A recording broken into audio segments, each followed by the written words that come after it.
আমার কাছে বহু পেশেন্টই বা পেশেন্টের বাড়ির লোকেরা মাঝে মধ্যেই জিজ্ঞাসা করেন, ডাক্তারবাবু কী করে বুঝবো যে আমার ক্যান্সার হয়েছে, ক্যান্সারের লক্ষণগুলি কি কি? প্রথম কথা হচ্ছে, ক্যান্সার দেখুন এমন একটা রোগ নয় যার কোনো বাঁধা ধরা লক্ষণ রয়েছে, বাঁধা ধরা উপসর্গ রয়েছে। শরীরে যতগুলো অঙ্গ রয়েছে প্রত্যেকটিতে বিভিন্ন রকমের ক্যান্সার হতে পারে এবং প্রত্যেকটির উপসর্গ আলাদা। শুধুমাত্র লিভারেই অন্তত 50 রকমেরও বেশি ক্যান্সার হয়। তাদের মধ্যে অধিকাংশেরই একটা কমন সেট অফ সিমটমস রয়েছে, কিন্তু স্টিল অ্যাটিপিক্যাল প্রেজেন্টেশনও হয়। অর্থাৎ আমরা যেরকম ভাবছি উপসর্গগুলো দেখা গেল তার থেকে একদম আলাদা। আজকে আমরা এই ভিডিওতে চেষ্টা করব সাধারণ ক্যান্সারগুলোর সাধারণ সিমটমস কী কী হতে পারে সেগুলো আলোচনা করব, মাথার থেকে শুরু করে পা পর্যন্ত। প্রথমে মুখের ক্যান্সারে আসি। মুখের ক্যান্সারের ক্ষেত্রে সাধারণ সিমটমগুলি হলো মুখে দীর্ঘস্থায়ী ঘা, দাঁত পড়ে যাওয়া, দাঁত তোলার পরে মুখ থেকে রক্তপাত, মাড়ির একদিক ফুলে যাওয়া, জিভে ঘা, মুখের ভেতরের বা জিভের মধ্যে সাদা কালো বিভিন্ন রকমের ছোপ, জিভ ফ্লোর অফ দ্য মাউথের সঙ্গে সেঁটে যাওয়া এবং কানে ব্যথা। সাধারণভাবে এগুলি ক্যান্সারটি অ্যাডভান্সড হয়ে গেছে সেটি নির্দেশ করে। এরপরে ফ্যারিংস বা ল্যারিংস অর্থাৎ শ্বাসযন্ত্র এবং স্বরযন্ত্রের ক্যান্সার। এই দুটি ক্ষেত্রেই দেখা যায় পেশেন্টের প্রথমে যে সমস্যাটা হয় সেটা হলো বারংবার কাশি, ওজন কমে যাওয়া, কাশির সঙ্গে রক্তপাত। তারপরে শ্বাসনালী অর্থাৎ ট্র্যাকিয়া এবং খাদ্যনালী বা ইসোফেগাসের ক্যান্সার। ট্র্যাকিয়া বা শ্বাসনালীর ক্যান্সার হলেও কাশি, কাশির সঙ্গে রক্তপাত। খাদ্যনালীর ক্যান্সার হলে পেশেন্টের যেটা হয় ডিসফেজিয়া অর্থাৎ খাবার গিলতে গেলে গলায় প্রচণ্ড ব্যথা, খাবার গিলতে না পারা এবং অর্ধেকটা খাওয়ার পরই বমি হয়ে যাওয়া।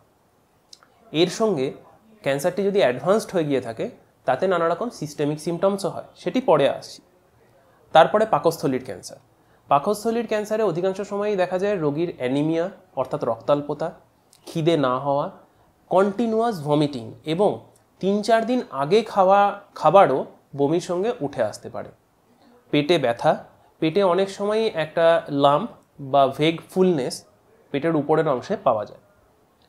তারপরে ইন্টেস্টাইন অর্থাৎ ক্ষুদ্রান্ত বা বৃহদন্ত্রের ক্যান্সার। এই ক্যান্সারগুলি সাধারণত পেটে ব্যথা, পায়খানার রাস্তার সঙ্গে ব্লিডিং, সেটি লাল রঙের রক্তপাত হতে পারে, কালো রঙেরও রক্তপাত হতে পারে। কালো রঙের রক্তপাতকে মেলেনা বলা হয়ে থাকে। ক্ষুদ্রান্ত এবং বৃহদন্ত্র দুটো অংশের ক্যান্সারেই এইরকম কালো রঙের রক্তপাত বা কালো রঙের পায়খানা হওয়া অর্থাৎ মেলেনা হতে পারে। এরপরে কোলন এবং রেকটামের ক্যান্সার। কোলন এবং রেকটামের ক্যান্সার সাধারণভাবে পায়খানার রাস্তার সঙ্গে রক্তপাত, সেটা কালো বা লাল রঙের রক্ত হতে পারে, অথবা ইন্টেস্টিনাল অবস্ট্রাকশন হয়েও রোগীরা আমাদের কাছে প্রেজেন্ট করতে পারে। ইন্টেস্টিনাল অবস্ট্রাকশন অর্থাৎ ক্যান্সারটি এত বড় হয়ে গেছে যেটি খাদ্যনালীকে সম্পূর্ণরূপে ব্লক করে দিয়েছে, যার জন্য পেশেন্ট যে খাবার খাচ্ছে সেটি মলদ্বার দিয়ে আর বেরোতে পারছে না এবং পেশেন্টের কন্টিনিউয়াস বমি হতে থাকছে এবং সেই বমির রং সবুজ অর্থাৎ পিত্ত বেরিয়ে যাচ্ছে। রেকটাম বা মলাশয় এবং অ্যানাসের ক্যান্সার। রেকটামে ক্যান্সারে সাধারণত মলের সঙ্গে রক্তপাত এবং সেটি লাল রঙের ফ্রেশ ব্লিডিং হয়ে থাকে। অ্যানাস অর্থাৎ অ্যানাল ক্যান্সারের ক্ষেত্রে দেখা যায় সাধারণত একটি গ্রোথ দেখতে পাওয়া যায় বা একটি আলসার দেখতে পাওয়া যায় যেটি মলদ্বারের বাইরের অংশে থাকে। এটি অত্যন্ত ব্যথা যন্ত্রণাদায়ক অর্থাৎ পেইনফুল হতে পারে, পায়খানা করার সঙ্গে সঙ্গে রক্তপাতও হতে পারে। রেকটামের নিচের অংশের ক্যান্সার বা অ্যানাসের ক্যান্সার যদি অ্যাডভান্সড হয়ে যায় এবং সেটি অ্যানাল স্ফিংটারকে ধরে ফেলে তাহলে পেশেন্টের পায়খানার উপরে আর কোনো কন্ট্রোল থাকে না, অনিয়ন্ত্রিতভাবে পেশেন্টের পায়খানা হয়ে যেতে পারে। এরপরে আমরা আসি লিভারের ক্যান্সার। লিভারের প্রাইমারি ক্যান্সার অর্থাৎ হেপাটোসেলুলার কার্সিনোমা। সাধারণভাবে দেখা যায় লিভারটি বিরাট বড় এবং স্টোনি হার্ড হয়ে গেছে, এর সঙ্গে পেটে জলও জমে যেতে পারে অর্থাৎ অ্যাসাইটিসও হতে পারে। রোগীর কিছু কিছু ক্ষেত্রে জন্ডিসও দেখা দিতে পারে। হেপাটোবিলিয়ারি ট্রি অর্থাৎ সম্পূর্ণ বিলিয়ারি সিস্টেমের ক্যান্সার বিভিন্ন অর্গানে হয়, গলব্লাডার, পিত্তনালী বা সিবিডি, প্যাঙ্ক্রিয়াস প্রভৃতি বিভিন্ন অংশের ক্যান্সার হেপাটোবিলিয়ারি ক্যান্সারের মধ্যে পড়ে। এর মধ্যে অধিকাংশ ক্যান্সারই অবস্ট্রাকটিভ জন্ডিস অর্থাৎ জন্ডিস নিয়ে প্রেজেন্ট করে।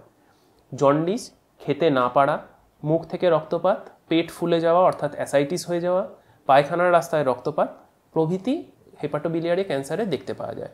এর সঙ্গে পেশেন্টের সারা গায়ে প্রচণ্ড চুলকুনি হয়, সারা গায়ে স্ক্র্যাচ মার্কস পড়ে যেতে পারে এবং রোগীর সামগ্রিক শারীরিক অবনতি হতে পারে। গলব্লাডার ক্যান্সারের ক্ষেত্রে পেটের উপরের দিকে ডান অংশে পাঁজরের তলায় একটি স্টোনি হার্ড সোয়েলিং বা লাম্প পাওয়া যেতে পারে। অনেক সময় প্যানক্রিয়াসে ক্যান্সারের ক্ষেত্রেও গলব্লাডারটি বিরাট বড় হয়ে যেতে পারে, সেটিকে বাইরে থেকে পেটের উপরের অংশে এবং মাঝখানের অংশে ডান দিকে পাওয়া যেতে পারে। এছাড়া অন্যান্য হেপাটোবিলিয়ারি ক্যান্সারগুলির ক্ষেত্রে সিমটম সাধারণভাবে পাওয়া যায় না, একমাত্র সিমটম হচ্ছে জন্ডিস। বাকি ডায়াগনোসিস কোন অঙ্গের ক্যান্সার সেটি ডিপেন্ড করে কন্ট্রাস্ট এনহ্যান্স সিটি স্ক্যান বা CT scan with pancreatic protocol, MRCP, ERCP প্রভৃতি পরীক্ষার মাধ্যমে। এরপরে আসি ইউরোজেনিটাল সিস্টেম অর্থাৎ মূত্রজনন অঙ্গের ক্যান্সারগুলি। কিডনির ক্যান্সারের সাধারণভাবে লক্ষণ হলো প্রস্রাবের সঙ্গে রক্তপাত, কাঁচা লাল রক্ত বের হয়, যেটি পেইনলেস অর্থাৎ কোনো ব্যথা হয় না। ইউরিনারি ব্লাডার বা প্রস্রাবের থলির ক্যান্সারের ক্ষেত্রেও দেখা যায় এই রকম লাল রক্ত বের হয় এবং রক্তপাত হবার সঙ্গে সঙ্গে আরও দূষিত কিছু পুঁজ বা মাংসের টুকরো রক্তের সঙ্গে বের হতে পারে। প্রস্টেটের ক্যান্সার, প্রস্টেট ক্যান্সার নিজে ইউরিনারি সিমটম খুব একটা তৈরি করে না, কিন্তু প্রস্টেট ক্যান্সারের ক্ষেত্রে পেশেন্টদের সাধারণত সমস্যা হয় বোন মেটস বা লাং মেটস। অর্থাৎ প্রস্টেট ক্যান্সার প্রকাশ পায় সাধারণভাবে যখন রোগটি হাড়ে বা লাংসে ছড়িয়ে গেছে তখন। হাড়ে যদি রোগটি ছড়িয়ে গিয়ে থাকে তাহলে পেশেন্টের সারা শরীরের সমস্ত হাড়ে অসহ্য বোন পেন বা হাড়ের যন্ত্রণা দেখা দেয়। যদি লাংসে ছড়িয়ে গিয়ে থাকে তাহলে কাশির সঙ্গে রক্তপাত, কাশি, জ্বর প্রভৃতি এবং রক্তাল্পতা অর্থাৎ রক্ত কমে যাওয়া এটিও হতে পারে। এরপরে আসি ব্রেস্ট ক্যান্সার, যেটি মহিলাদের ক্ষেত্রে অত্যন্ত কমন। ব্রেস্ট ক্যান্সার সাধারণভাবে ব্রেস্টের উপরের অংশে বগলের দিকে এক বা একাধিক ফোলা বা সোয়েলিং পাওয়া যেতে পারে।